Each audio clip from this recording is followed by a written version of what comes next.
According to Minority Rights Groups International, Colombia has one of the largest Afro-Colombian populations in Latin America.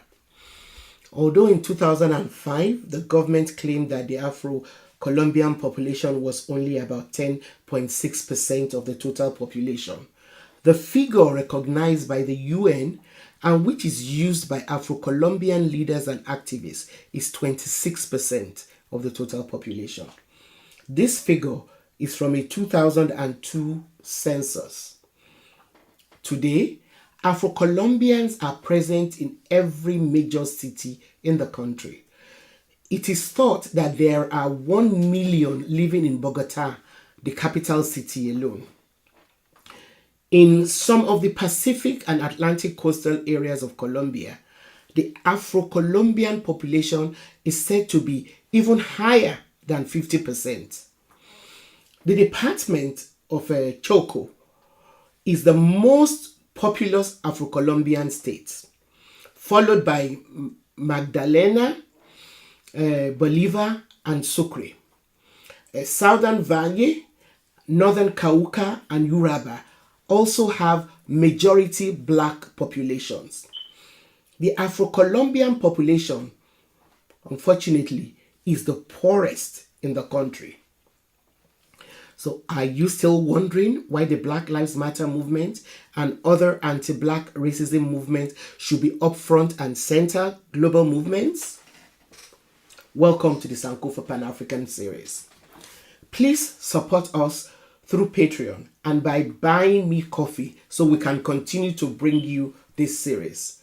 Subscribe if you've not yet done so, and please turn on your notification buttons so you know when we have new episodes. And of course, share our videos with all your contacts. So, how did Africans get to Colombia? Some Africans first went to the area now known as the country of Colombia as explorers. By around the 1520s, enslaved Africans were being taken to Cartagena in what is now the country of Colombia.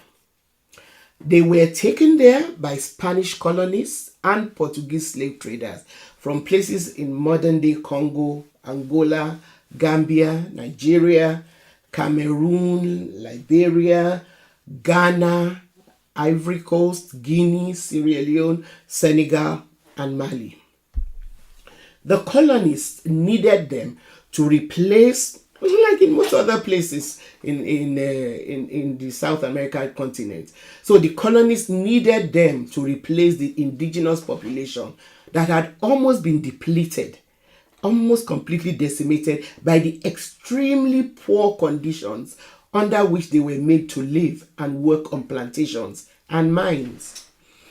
Enslaved Africans were forced to work in textile mills, emerald mines, gold mines, sugar cane plantations, cattle ranches. They also grew tobacco and cotton and worked as artisans and domestic slaves. African labor was fundamental to the economic growth of all the regions of Colombia.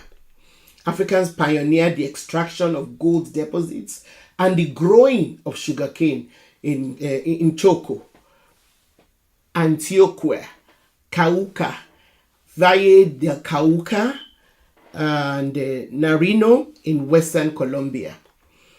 In eastern Colombia, near the cities of Valles, Cúcuta, Socorro, and Tunja, the manufacture of textiles in commercial mills, emerald mines outside Bogota were fully dependent on the labor of Africans.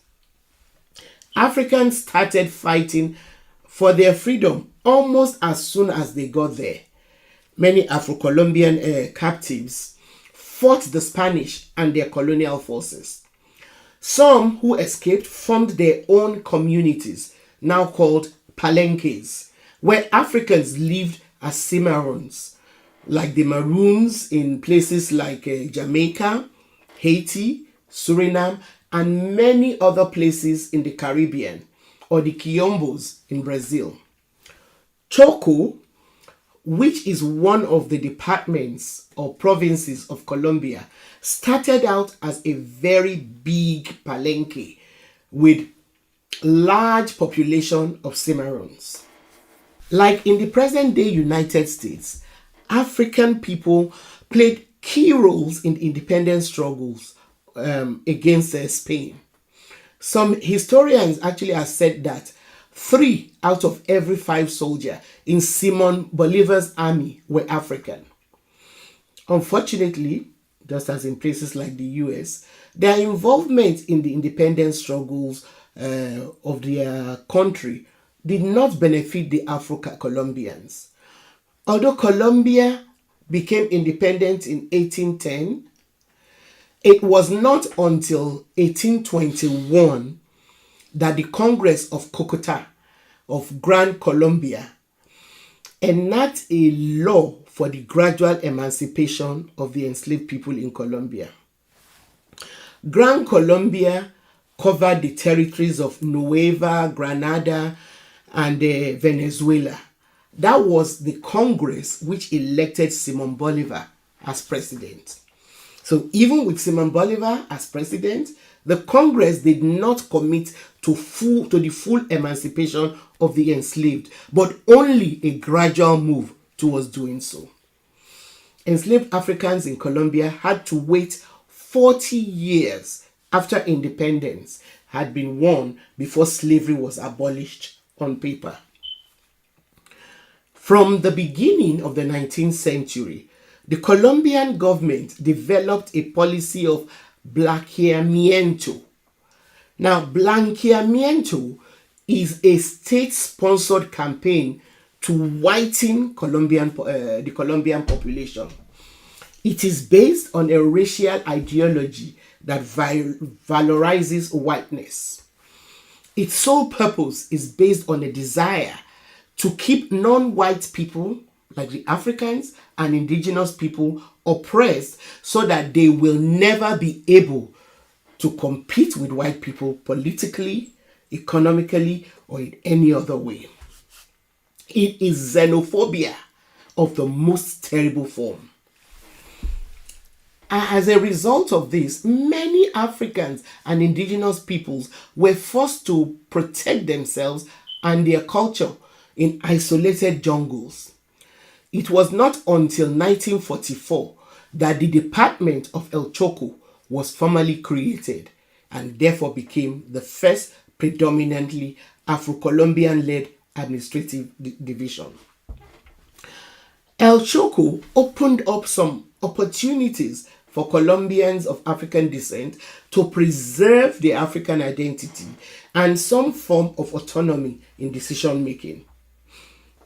However, Afro-Colombians and indigenous people were and continue to be targeted by armed actors who want to displace them from their lands, which are coveted for mining and wood exploitation, the establishment of sugarcane and coffee plantations, as well as for growing bananas.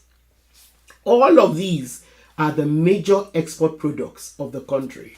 So that's why their land is being coveted and they are being forcibly displaced. The relative autonomy of Afro-Colombians in the northern region of Choco came to a violent end in the 1970s when their lands were usurped for cultivation of soya beans.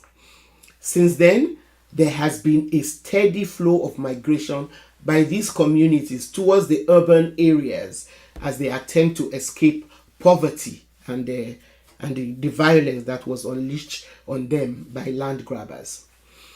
Historically, Afro-Colombians have been considered a minority group by the Colombian government.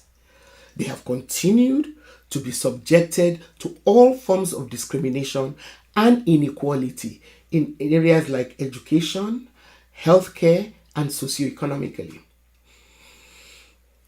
Although Afro-Colombians form about 1/4 of Colombia's overall population, they are the poorest ethnic groups. Some studies show that they constitute 3/4 of the poor. So they are only 25% of the total population, but 75% of the poor people in Colombia are Afro-Colombians. It's terrible.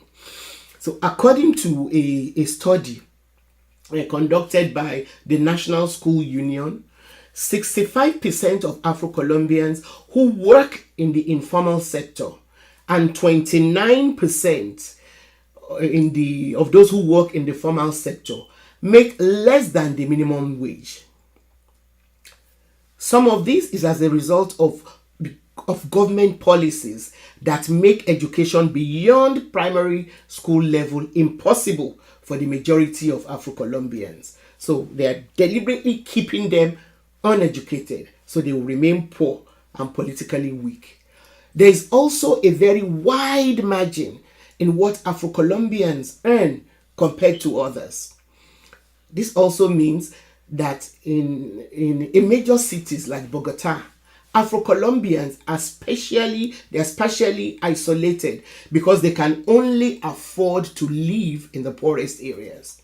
Afro-Colombians have been reported to get stopped by the law enforcement agents simply for looking suspicious. They don't even wait for them to commit a crime. They are also denied service in some restaurants and nightclubs. Out of the 25 bills that were proposed by Afro-Colombian legislators between 2002 and 2010, in order to help improve the situation of their people, only 2 were approved. Sources also indicate that violence from armed groups who are battling for territory in areas vacated by FARC since the signing of the 2016 peace agreement particularly impacts the Pacific Coast, which has a large population of Afro-Colombians. And according to the UN's verification mission report of 2019, Colombia, of 2019, conducted in Colombia, illegal armed groups forcibly recruit people, including children, and they commit homicides, displace, confine, and attack Afro-Colombians and indigenous populations. In addition, sources like the Amnesty International report of 2020 indicate that the Afro-Colombian human rights defenders and community leaders are routinely targeted and can be killed for simply speaking out.